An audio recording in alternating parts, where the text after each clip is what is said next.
When I do bullying stories on this broadcast, I kind of get the feeling that schools are not doing enough.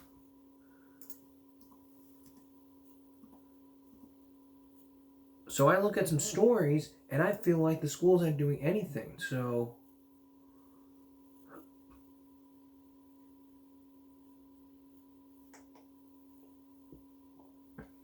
when I look at this case from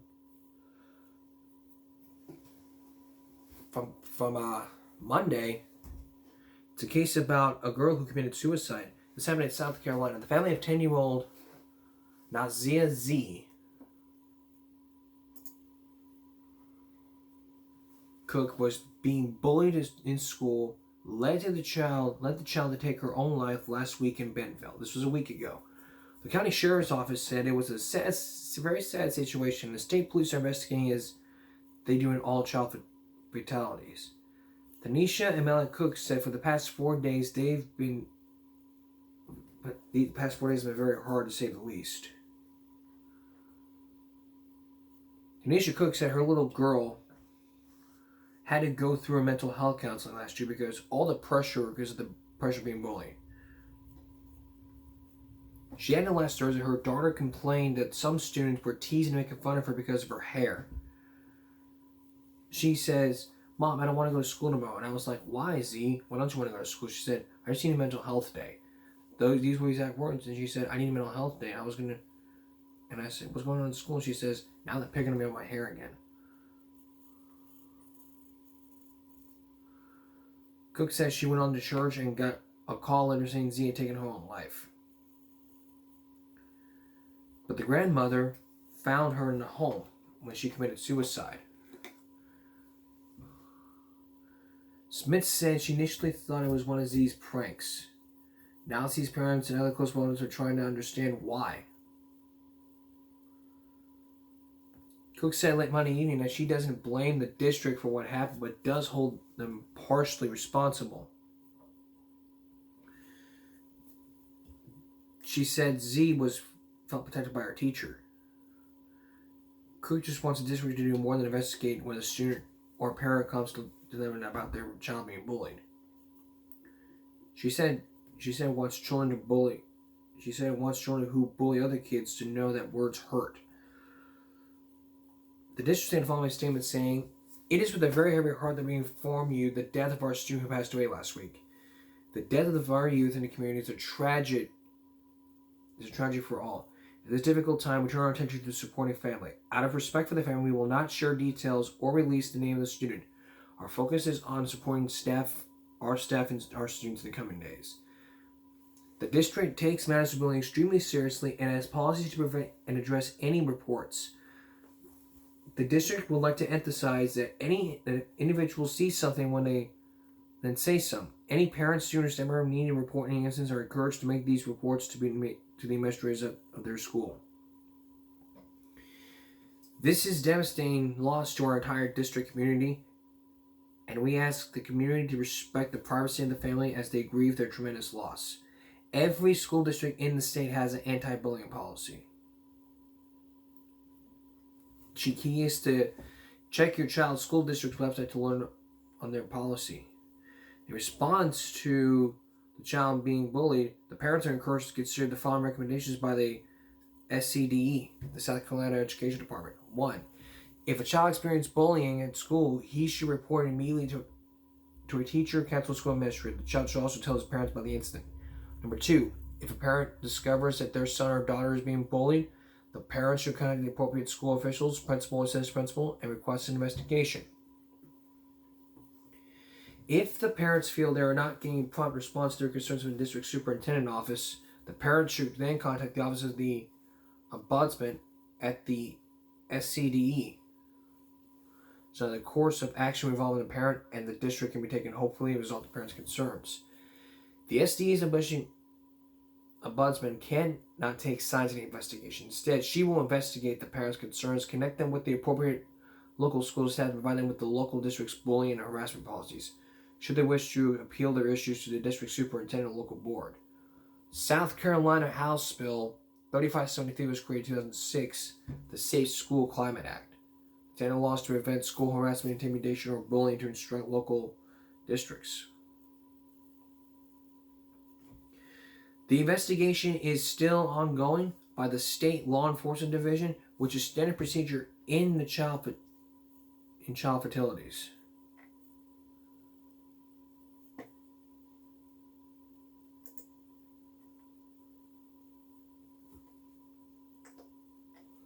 Now, 2 high school employees in Bakersfield, California, have been placed on leave following a bullying incident. This is probably similar to what we told you about. And just 2 days ago, friends and family of Harvard High School, the students are speaking out. As we continue looking into this, in California, someone committed suicide. There was bullying in high school that led people taking their life. And the students are speaking out, telling their side of the story. And the attorney says the school failed to protect Arvin's special needs student. They failed.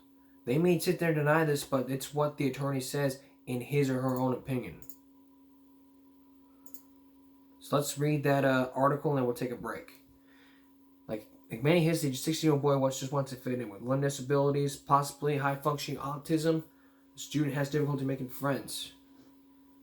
This viral video is apparent bullying. So to update this,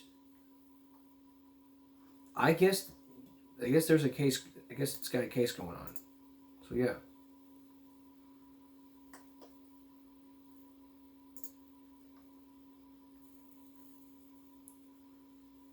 Parents at Heights Elementary School in Brooklyn say school safety agents gave their kids a presentation about bullying that was so graphic some cried in fear their classmates would be locked up. We'll read you that story coming up. Then later on, how safe are your escalators? Chris Hansen looks into these escalators as if they become safe or not. Stay with us.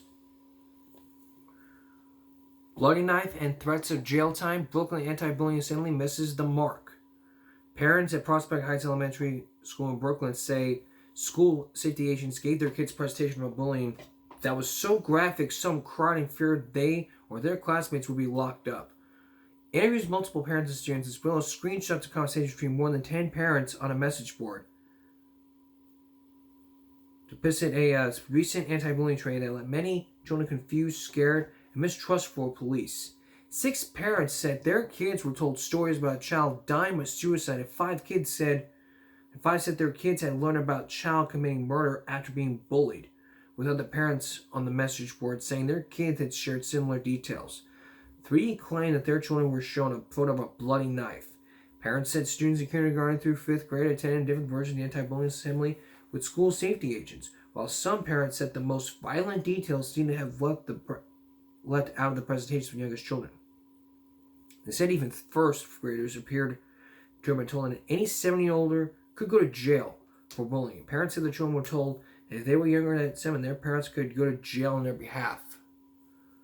Okay, state law prohibits bullying in public schools. But a representative from the city's bullying hotline told the reporter that children are not prosecuted for bullying. The department does investigate all allegations of bullying and refers them to the police if they believe the student's behavior rises to the level of criminal activity. So let's look at that state statute. Section 13. Section 13, paragraph A. I mean, this is all of it. This is Section 13, Policies and Guidelines from the Chapter 16, Title 1, Article 2, Section 13, Paragraph A. Policies and Guidelines, Board of Education trustees or sole trustee of every school district shall create policies and procedures, but not limited to policies and procedures intent creating a school environment that is free from harassment and bullying, but not be limited to. Identify the principal, superintendent, or designed as a school employee charged with receiving reports of harassment. All of this. This is from the Senate, which I have to agree.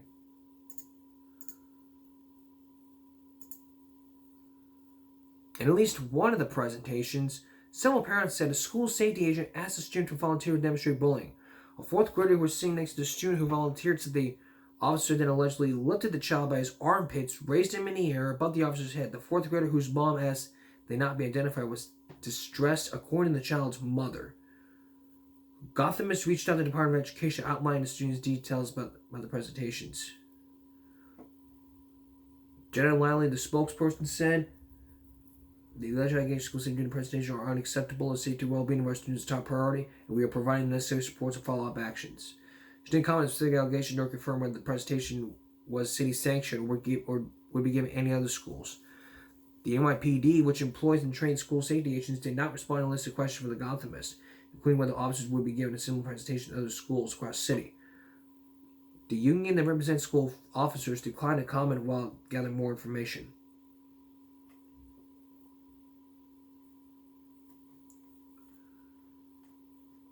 I'm not going to read you the rest of this. So, really, if you're going to give out a presentation about bullying, you don't need examples or grab them by the armpits. That is disgusting and unacceptable behavior. If I was that person who did that, like if I say, hey, demonstrate this, and then I'm going to lift him up by the armpits, and while he takes a few punches, I would be in trouble right away. The parents would hate me like that. Like that.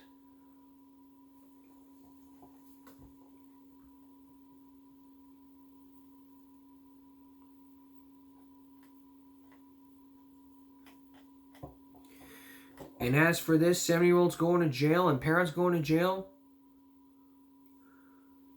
look at this. I mean, let's read this again.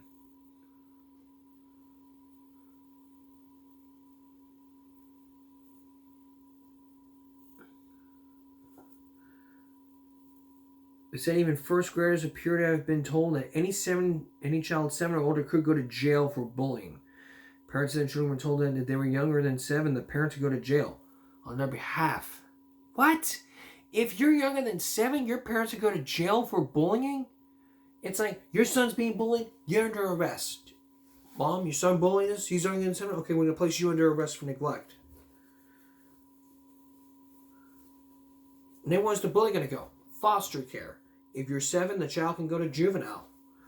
I mean, first of all, the juvenile, real jail, it's not right. What I have explained in the past is, if you are younger than 18, you are a juvenile. You are a minor. If you're 5, 10, 15, 16, 17, you're not an adult. You are a minor and you will be held in a juvenile jail or the juvenile detention center.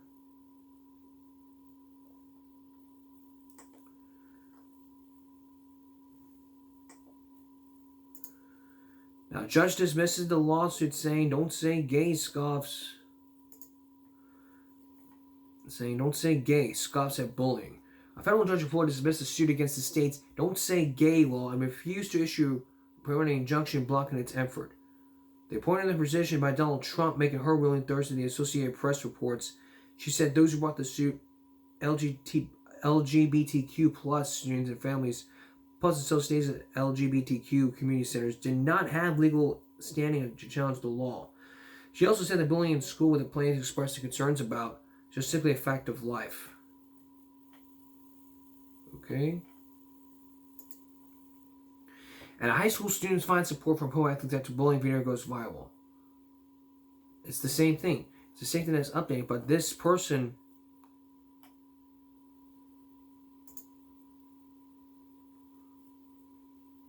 I'm looking at this video right now. Okay? He's cutting his hair. Zip, zip, zip, zip, zip.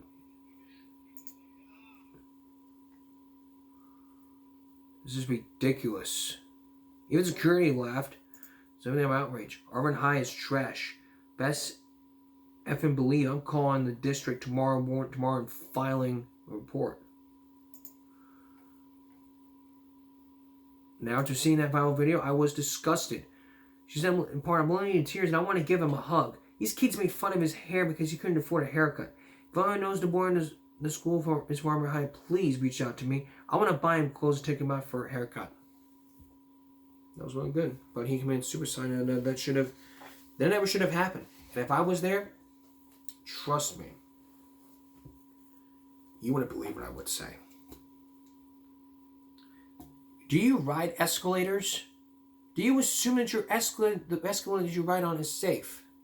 Well, up next, you're going to meet a Catholic sister who spoke out to Dateline about escalator problems. She says it's a horrific story. You're also going to meet a young girl who screamed very loud because her leg was caught in the escalator. Things have got to be changed. Stay with us. Millions of Americans use them every day. Chances are you do. They're as close to neighborhood shopping malls, your office building, or your subway station, but you probably don't think of them as dangerous, and for the most part, they're not. But accidents happen more often than you at least think.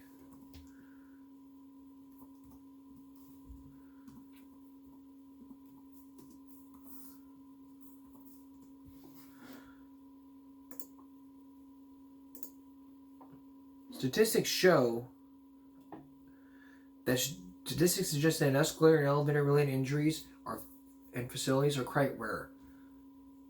The Consumer Product Safety Commission reports an average of 6,000 people per year are injured on escalators. Elevator injuries are more common, with approximately 10,200 elevator accidents involving injuries occurring each year. How common is it? According to the U.S. Bureau of Labor Statistics, there are about 30 fatal accidents a year.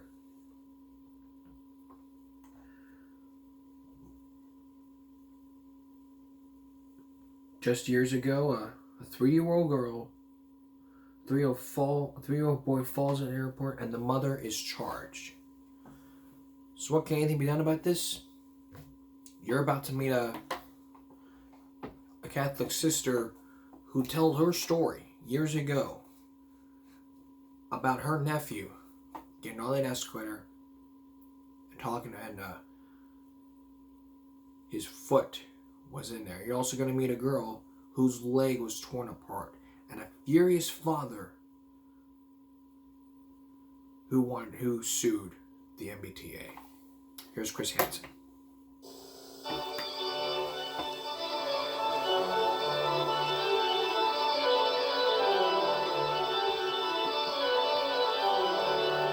You just don't expect to find an activist in a cloistered monastery, a sanctuary of peaceful prayer.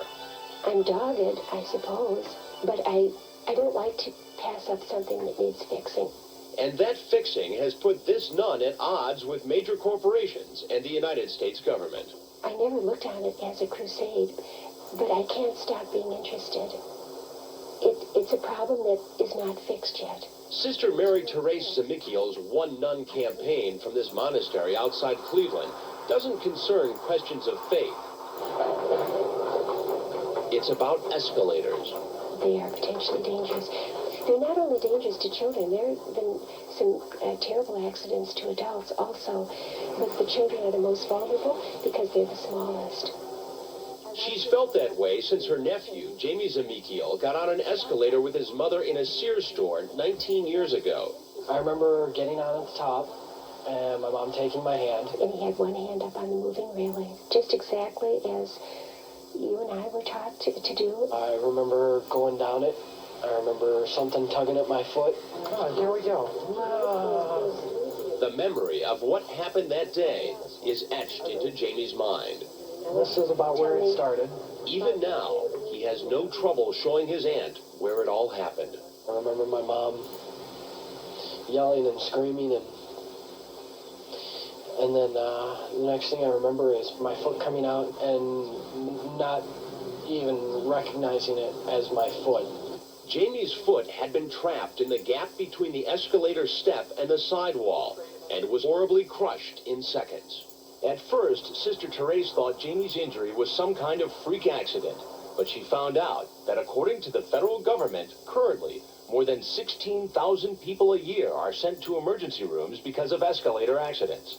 The vast majority are children, just like her nephew. The whole thing was terrible. I couldn't stand it. I couldn't stand by and not try to do something.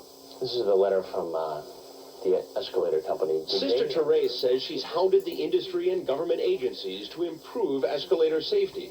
Most recently, she's taken her campaign to First Lady Hillary Clinton at the White House.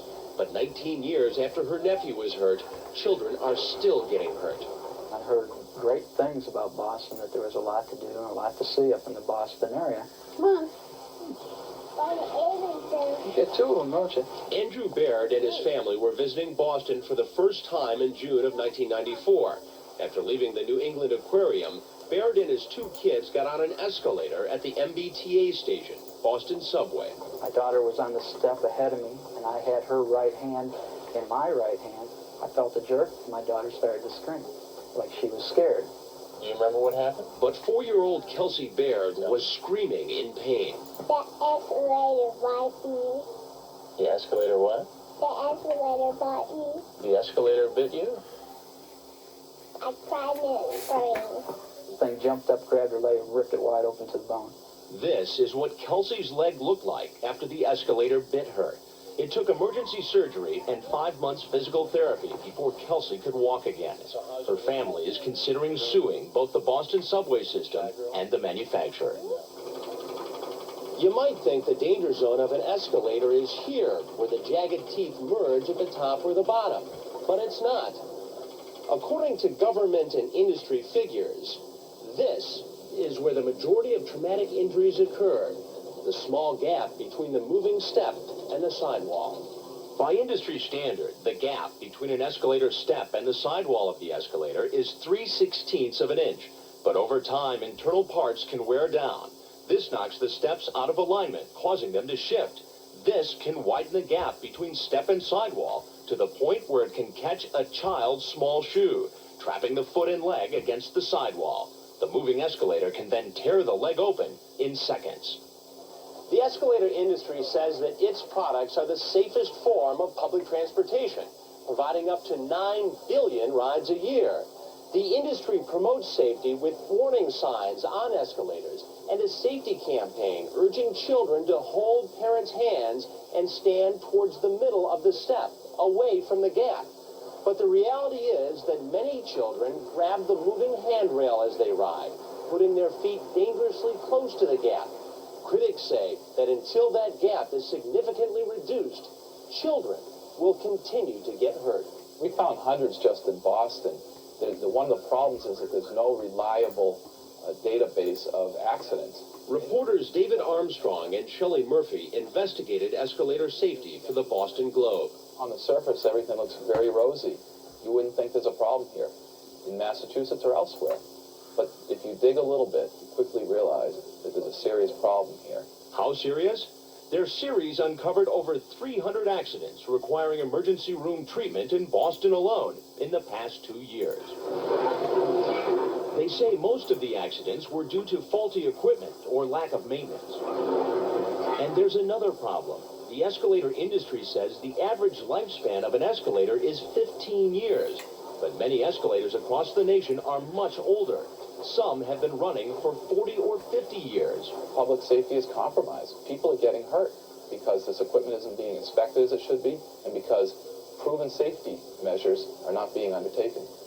Armstrong and Murphy say part of the problem is the lack of federal escalator safety regulations. It's up to cities and states to enforce safety codes that are frequently written by committees dominated by the escalator industry. What we discovered is that the industry is very quick to blame all accidents on the rider. In the case of Kelsey Beard, they said girl riding up escalator, tripped, cut leg. Are these escalators safe? Absolutely. No question. No question, no doubts. John Haley was general manager of the Boston subway system at the time of Kelsey Baird's injury.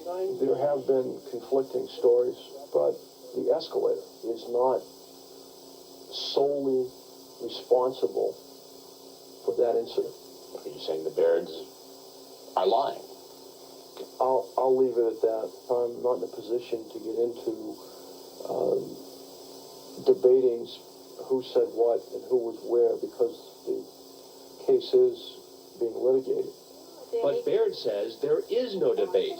He was just doing what millions of people do on escalators. I was holding my daughter's hand by the right hand. Then all of a sudden, this thing jumped up, grabbed her leg, ripped it open. That's something that I did? I don't think so. What angers Baird even more is something he says he heard on the way to the hospital. The paramedics told me when we were inside the ambulance that they get at least 2 calls per week on escalator accidents. And then, when Baird got to the hospital, he says 2 subway police officers wanted to talk with him. They told me to sue the MBTA because it's got to stop. It's got to stop. And then they turned around and they told me, they says, the reason why they don't do anything about this is because it's cheaper to pay the claims than it is to replace the escalator. It's a pretty cynical argument. I don't know who those critics are that would make that kind of allegation. If we thought for a moment that there was an element of the system that wasn't safe, we'd shut it down and figure out a way to deal with the inconvenience. We wanted to see for ourselves just how safe the Boston escalators are. So Dateline hired Joe Morrissey, a former Massachusetts escalator safety inspector. Morrissey now has his own business advising developers. He rode the subway escalators with our producer and crew. If the public is being informed that these escalators are safe, they're being misled.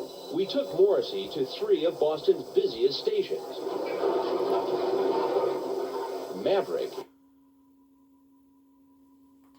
Here's the second part. Of the city.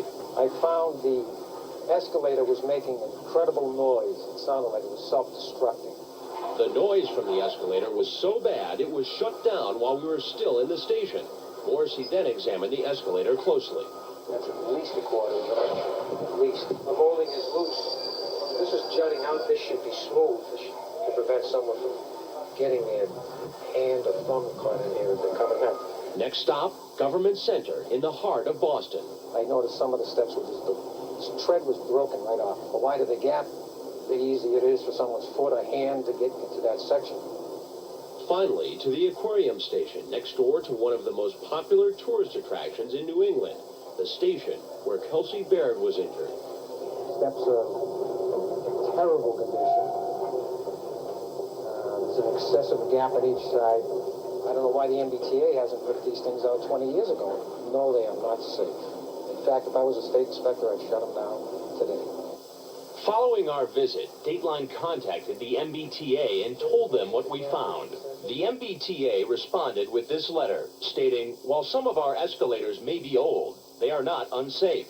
Each escalator is certified annually by the Massachusetts Department of Public Safety. Regarding injuries on their escalators, the MBTA claims mechanical defects are not the problem, but human error accounts for the majority of incidents. Problems with escalators happen every week all over the country. Since we began our investigation, Dateline found cases involving injuries in New York, Pittsburgh, Washington, and back in Boston where another child was trapped by the escalator at the aquarium station. With all those injuries, why hasn't the government cracked down on unsafe escalators? For a number of decades, a number of concerned people have petitioned the Consumer Product Safety Commission to do something, and their response has been, there's no problem. And who was the first person to petition the Consumer Product Safety Commission about escalators? Sister Mary Therese, back in 1978. They chose to reject the petition. They said there is not insufficient evidence of danger to children. Did you feel like you kind of got slapped in the face here? Yes. I don't know how on earth they couldn't be interested in doing something. But Sister Therese didn't give up. She heard about an invention that appeared to solve the problem that was hurting so many children on escalators. An invention was made. It's wonderful. Now there is a way to close that gap. Yet the escalator companies appear to want no part of this. They want no part of it. Why do you think they won't use this? A hardness that goes into insanity. So, what is this invention that Sister Therese and many escalator companies are rejecting? And why are escalator companies resisting it? Before we go on break, just weeks ago, a man dies from an escalator accident after from a Steelers game. Dalton King, 27, fell from an escalator inside the stadium. So, why are they resisting it? So, we'll have the answer for you when we return. Stay with us. There's new developments breaking in Uvalde. The leader of the team investigating Uvalde shooting quietly retires. The chief of the team investigating a botched law enforcement response to the mass shooting in Uvalde retired quietly weeks ago. The chief of the investigating team botched law enforcement response to the mass shooting in Uvalde retired frequently weeks ago. Davis confirms Texas Ranger Chief Chance Collins retired in September. That was a month ago. There was no mention whether his retirement was connected to the investigations or that.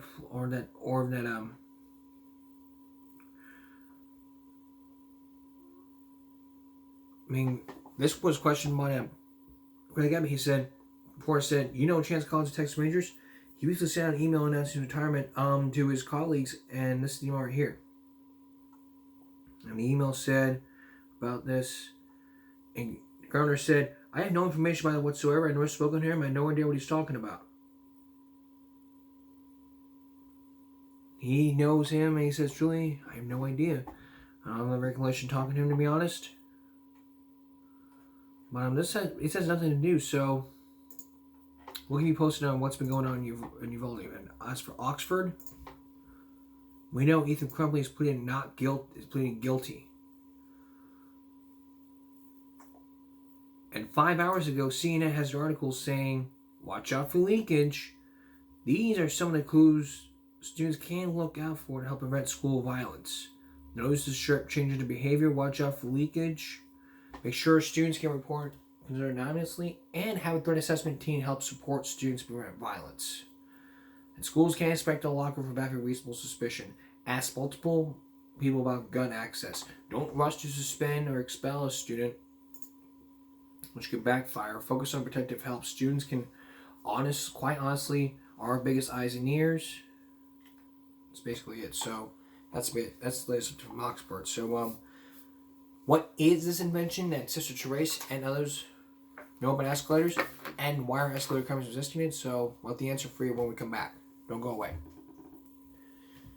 You've seen how you or your children can be injured on an escalator. Now, years later, there was a device that could help with all those injuries. But why aren't steps being taken? Now remember, this petition was made by Sister Mary Therese. She heard about the invention. Well, the petition wasn't part of it, but she made a petition and they're like, nope, we don't want any part of this. So it's like a slap in the face, and you got sold out. So you show me an invention, it's like, I have an invention for you. I have an invention for you. Man, we're doing fine with our escalators. We're doing fine with our accidents. You're talking about accidents. We're fine with escalators, got along. We don't need this invention. Sure, want to put more gas in there. But the 53 cents I told you to put in.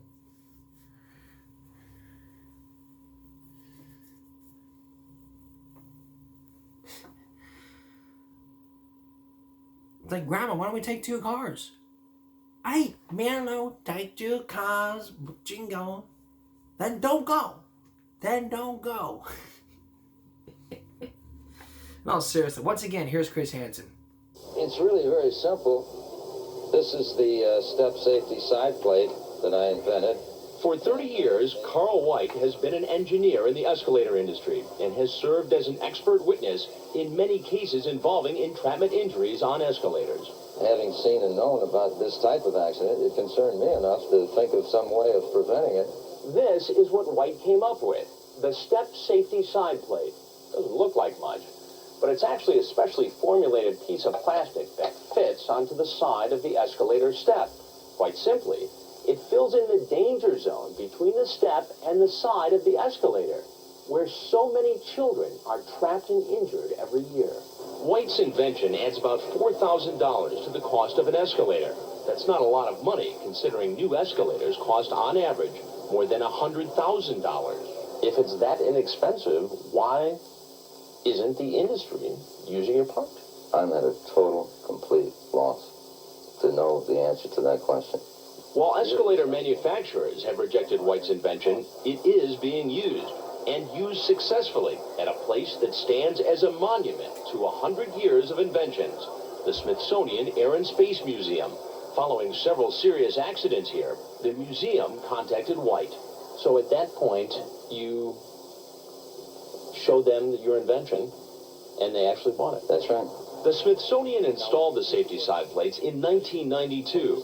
Since then, there hasn't been a serious escalator injury in a tourist attraction that draws over 8 million visitors every year.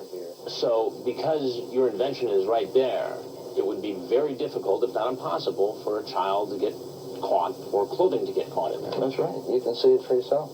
Yet the industry says Carl White's invention has not been tested properly. Carl White's out to make a buck, and we don't want to make Carl White a millionaire, essentially. Well, that's the word. I right? think in the tradition of American free enterprise, those same companies make their fair share of money doing what they do. And I personally have no resentment, animosity, or jealousy toward them. I don't know why they should toward me or any other inventor of someone who comes up with a better product. It's not a cure-all to that problem. It's a step in the right direction. George Strakosh spoke with us on behalf of the escalator industry. But there, again, we're not into a proof positive type of situation. Dateline contacted the leading escalator manufacturers, Otis and Montgomery, and the other companies through the industry's safety foundation. The manufacturers declined to talk with us, but the foundation recommended Strakosh, vice chairman of the industry's National Safety Code Committee, to talk about White's invention. It's a proprietary item. It's sold by one company. He owns the patent to it. And he wants to make his money out of it. There's no question about it. So are you saying that these escalator companies will not put this part on their product because they would have to pay this other company? No, the person that pays is the buyer of the escalator itself. But again, even though the claim is that it has prevented the accident, there's no proof positive. It hasn't been around a long time. Since 1989, we've had them on all of our escalators. Rick Simonetta is general manager of MARTA, Atlanta's public transportation system. He says there's no doubt that White's device makes it a lot safer for the more than 400,000 people using MARTA's escalators every day. There have been no injuries as a result of any entrapments. So we really think that they have been 100% successful. And we'll continue to put these on our new escalators as our system expands. White's invention has been in use since 1983, but even recommendations like Atlanta's don't seem to have changed the industry's mind about the device. Otis and Montgomery, the two largest manufacturers, have sent letters like these to some of White's customers, warning them Otis is not persuaded the escalator side plates are either safe or effective. Some letters even warn of possible risks if the side plates are installed. White says this amounts to a scare tactic, and even claims the industry is blackballing him. Do you think the industry will ever change its view of your invention? As people high up in the escalator manufacturers have said off the record to me, the day your patent expires, you can be sure we'll adopt it and be using it. But White's patent doesn't expire until the year 2000, and now some manufacturers have come out with devices to protect against sidestep injuries on their own escalators. But White says his invention is the only one that can be fitted to virtually all of the 30,000 escalators already installed and in use. Do you think it comes down to a matter of cost? They don't want to have to pay somebody else because they don't have the patent? I can't answer that, but it's quite possible. So maybe because these big companies don't have the patent for this device, they're not using it. Well, you've heard that statement before, not invented here, As the debate between the industry and White continues, escalators from Atlanta to San Francisco have been fitted with White's invention. And as for Sister Mary Therese, she continues to worry about children riding escalators. I feel like these injuries are just falling down into a black hole, and everyone's forgetting about them. And I don't see any answers coming from industry itself. Now, these escalator companies are likely going to say, this sister is very emotional. She had a nephew who was injured. She's found a mission, a crusade. Maybe she's a little too emotional.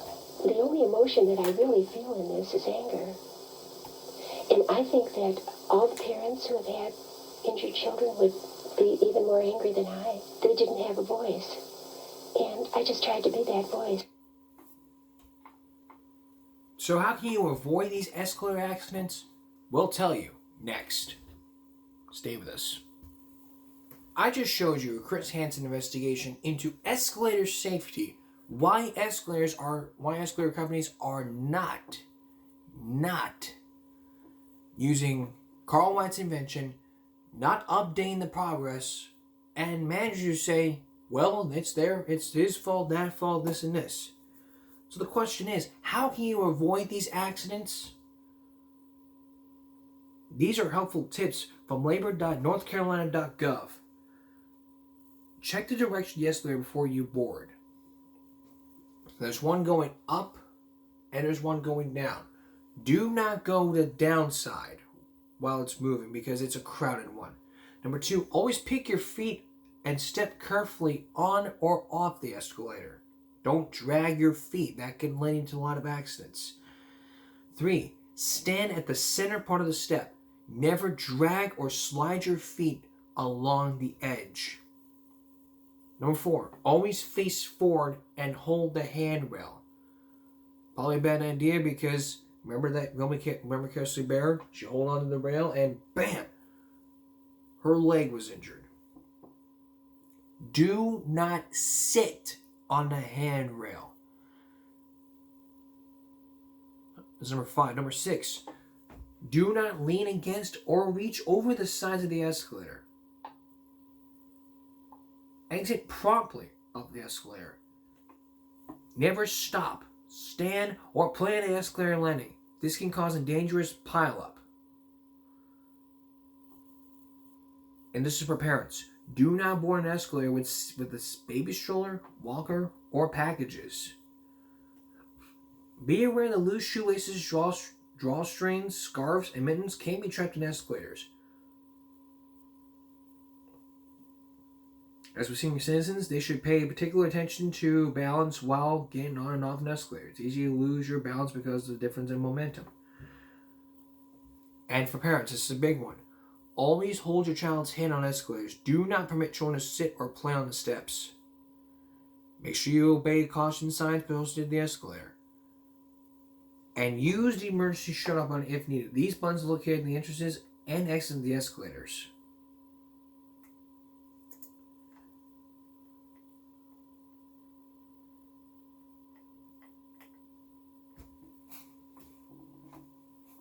So when you follow these tips, you know that you'll be riding the safe escalator. Here's a preview of Friday's Give Me a Break.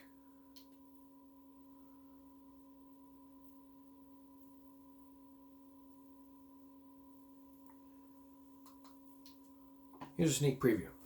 Way to find community at college, but over the years, too many lives have been lost at some fraternities during hazing rituals. These grieving parents think that might stop if young people knew their stories. Our Lisa Guerrero is here to tell some of them. This is our son Ryan, who was killed due to idiocy at a hazing event. This is my beautiful son, Colin Wyatt. He was 18 years old when he died from fraternity hazing. This is our son Tim, who died as a result of a fraternity hazing event. This is Adam Oakes. Death was due to a hazing incident, alcohol poisoning. 7. That's on Friday. That's Give Me a Break for this Wednesday going to Thursday. We will see you again for Give Me a Break Friday night. And for all of us here at Give Me a Break and YouTube, stop bullying, speak up, and stop hazing. Good night, everyone.